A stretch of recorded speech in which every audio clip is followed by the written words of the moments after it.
Bismillahirrahmanirrahim. Assalamualaikum warahmatullahi wabarakatuh. Perkenalkan, nama saya Indah Badriawati Dali dengan NIM 4424234 dari kelas Kimia Nondik B, program studi Kimia, Fakultas Matematika dan Ilmu Pengetahuan Alam, Universitas Negeri Gorontalo. Di sini saya akan memaparkan materi terkait utilitas pabrik. Unit utilitas adalah salah satu unit penunjang operasi yang ada di dalam sebuah pabrik kimia. Secara sederhana, unit utilitas dapat didefinisikan sebagai unit yang menyediakan media pendingin, media pemanas, energi penggerak, dan lain sebagainya untuk mendukung proses produksi pabrik. Definisi di atas ini tidak mutlak diterapkan sama satu pabrik dengan pabrik kimia lainnya. Bahkan dalam industri yang sama sekalipun, unit utilitasnya bisa berbeda. Hal tersebut tergantung dari beberapa faktor, diantaranya yaitu karakteristik proses produksi, kompleksitas proses produksi, proses penunjang yang ada di dalam pabrik, dan jenis produk yang dihasilkan.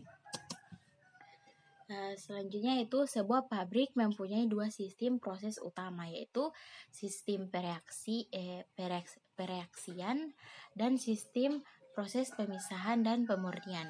Kedua sistem tersebut membutuhkan kondisi operasi pada suhu dan tekanan tertentu. Sistem pemindahan panas bertugas memberikan panas dan menyerap panas. Cooling tower, boiler, dan tungku pembakaran merupakan pemproses untuk sistem penyediaan panas dan sistem pembuangan panas.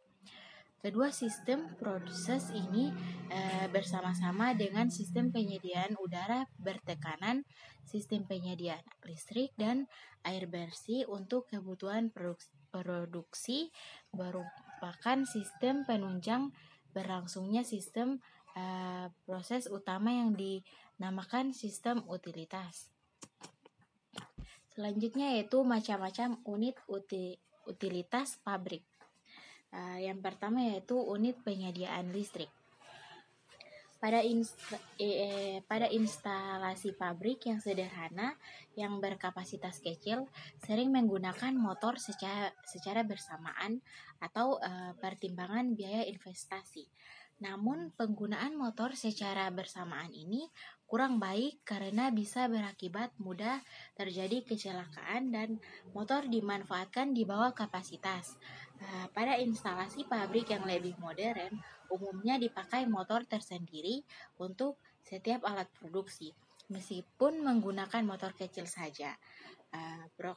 Konstruksi motor yang lebih kecil dirancang dengan bentuk yang kompak dan tertutup agar motor tidak mudah rusak karena pengotor. Selanjutnya yaitu unit penyediaan air. Yang pertama, air pengisi ketel. Sumber-sumber air pengisi ketel atau macam-macam air yang dapat digunakan sebagai air pengisi ketel adalah air sumur dan air kondensat. Air kondensat sudah murni sehingga tidak perlu mengalami pengolahan yang khusus, sedangkan untuk air yang berasal dari sumur perlu mendapatkan pengolahan lebih dulu. Syarat air pengisi ketel yaitu sebagai berikut. Tercantum pada gambar yang bisa kalian lihat di PPT. Selanjutnya itu unit penyediaan air yang kedua yaitu proses pengolahan air. Pelunakan atau softening digunakan untuk menyingkirkan atau mengurangi kesadaran air. Sedangkan pemurnian atau purification yaitu menyingkirkan atau menghilangkan bahan-bahan organik dan makroorganisme dari air.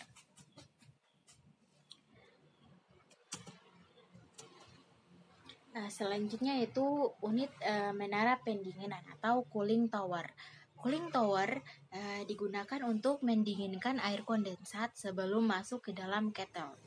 Sebagian cooling tower dibuat dari redwood. yaitu sejenis kayu yang sangat tahan awet apabila secara terus-menerus kontak dengan air. Bahan isian atau internal packing biasanya merupakan susunan kayu yang dipasang horizontal. Ruang kosong menara sangat besar, biasanya lebih dari 90%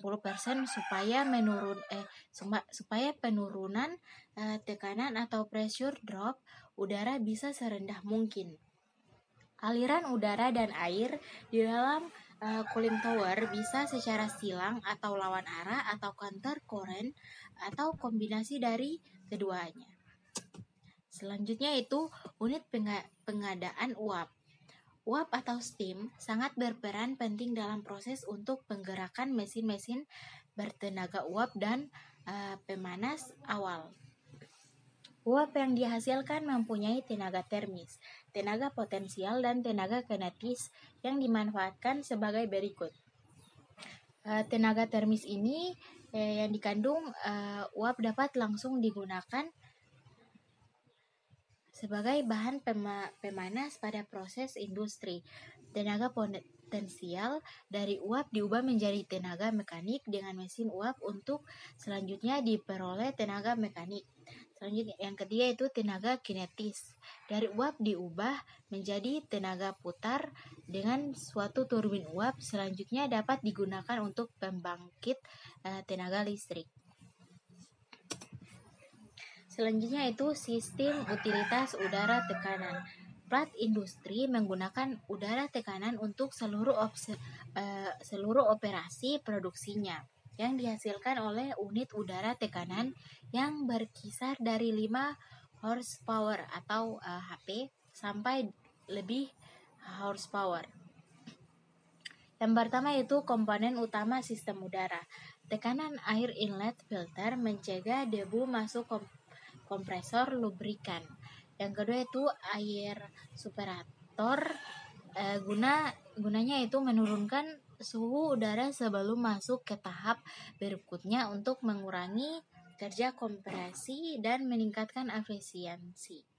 Selanjutnya itu after coolers, digunakan untuk membuang kadar air dalam udara dengan penurunan suhu dalam penukaran panas berpendinginan air. Selanjutnya itu dryer, digunakan untuk kadar air dihilangkan dengan menggunakan adsorben seperti gel silika atau karbon aktif atau pengering refrigeral atau panas dari pengering kompresor itu sendiri. Selanjutnya itu air filter, digunakan untuk membuang kadar air dalam udara tekanan. Dan yang terakhir yaitu air receiver, digunakan untuk penyimpanan keluaran udara. Baik, selanjutnya yaitu sistem utilitas udara tekanan yang kedua, yaitu jenis-jenis kompresor. Terdapat 3 jenis kompresor, yaitu yang pertama kompresor reciprocating, di mana kompresor reciprocating ini paling banyak digunakan untuk menkompresi baik udara maupun refrigeran. Yang kedua yaitu kompresor rotari. Kompresor rotari yakni mempunyai rotor dalam satu tempat dengan piston dan memberikan pengeluaran kontinu bebas denyutan. Kompresor beroperasi pada kecepatan tinggi dan umumnya menghasilkan hasil keluaran yang lebih tinggi dibandingkan kompresor reciprocating. Yang ketiga yaitu kompresor sentrifugal. Sentrifugal merupakan kompresor yang bekerja kontinu dengan sedikit bagian yang bergerak lebih sesuai digunakan pada volume yang besar di mana dibutuhkan bebas minyak pada udaranya. Kompresor udara sentrifugal adalah kompresor yang dirancang bebas minyak pelumas. Gear yang dilumasi minyak pelumas terletak terpisah dari udara dengan pemisah yang menggunakan seal pada poros dan ventilasi atmosferis. Baik, selanjutnya itu bahan bakar. Bahan bakar diartikan sebagai bahan yang apabila dibakar dapat meneruskan proses pembakaran tersebut dengan sendirinya, disertai dengan pengeluaran kalor. Bahan bakar dapat berbentuk bahan padat, cair atau gas yang dapat bereaksi dengan oksigen secara eksoterm. Macam-macam bahan bakar. Berdasarkan sifatnya terdapat bahan bakar fosil, bahan bakar nuklir, dan bahan bakar organik. Bahan bakar fosil ini seperti batu bara, minyak bumi, dan gas bumi. Bahan bakar nuklir seperti uranium dan plutonium. Pada bahan bakar nuklir ini, kalor diperoleh dari hasil reaksi rantai penguraian atom-atom melalui peristiwa radioaktif. Bahan bakar organik seperti tumbuh-tumbuhan, minyak nabati, dan minyak hewani. Dan juga berdasarkan wujud, ada padat, cair, dan gas. Selanjutnya itu berdasarkan cara terjadinya. Yang pertama yaitu termasuk bahan bakar padat alamiah ialah antrasit, batu bara bitumen, lignit, kayu api, dan sisa tumbuhan. Kelompok bahan bakar padat non-alamiah antara lain kokas, semi-kokas, arang, briket, bris, serta bahan bakar nuklir. Yang ketiga itu bahan bakar cair non-alamiah antara lain bensin atau gasolin, kerosin atau minyak tanah, minyak solar, minyak residu, dan juga bahan bakar padat yang diproses menjadi bahan bakar cair seperti minyak resin dan bahan bakar sintesis. Dan bahan bakar gas alamiah misalnya gas alami dan gas petroleum. Bahan bakar gas non-alamiah misalnya gas rengkah atau cracking gas dan produser gas. Selanjutnya itu pembakaran.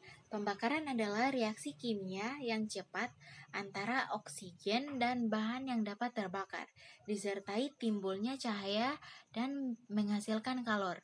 Pembakaran spontan adalah pembakaran di mana bahan mengalami oksidasi perlahan-lahan sehingga kalor yang dihasilkan tidak dilepaskan, akan tetapi dipakai untuk menaikkan suhu bahan secara pelan-pelan sampai mencapai suhu nyala.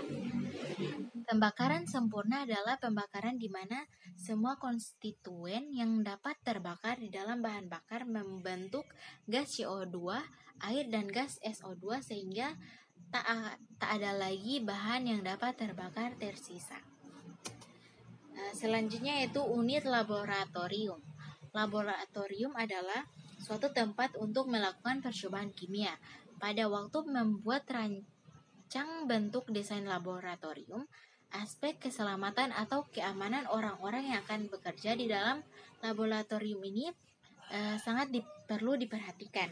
Berikut ini beberapa hal yang perlu diperhatikan di dalam laboratorium, yaitu yang pertama, letak meja di demonstrasi berjarak tidak kurang dari 2 meter dari meja peserta demonstrasi. Yang kedua yaitu lantai laboratorium kimia tidak boleh licin, mudah dibersihkan dan tahan terhadap tumpahan bahan kimia. Yang ketiga yaitu jendela harus dapat dibuka dan ditutup tanpa orang harus naik ke tempat duduk atau meja.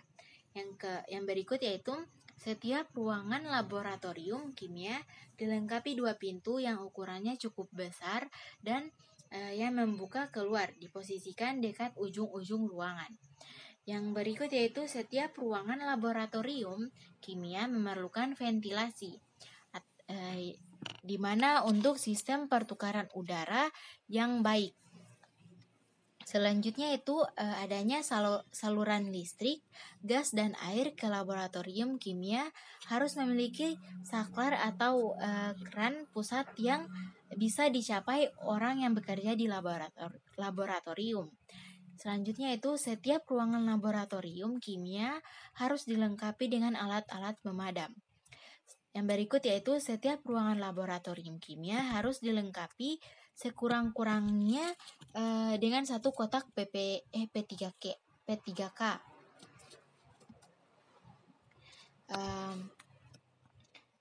Baik, mungkin hanya itu pemaparan dari saya. Lebih dan kurangnya saya mohon maaf. Wabillahi taufik wal hidayah. Wassalamualaikum warahmatullahi wabarakatuh.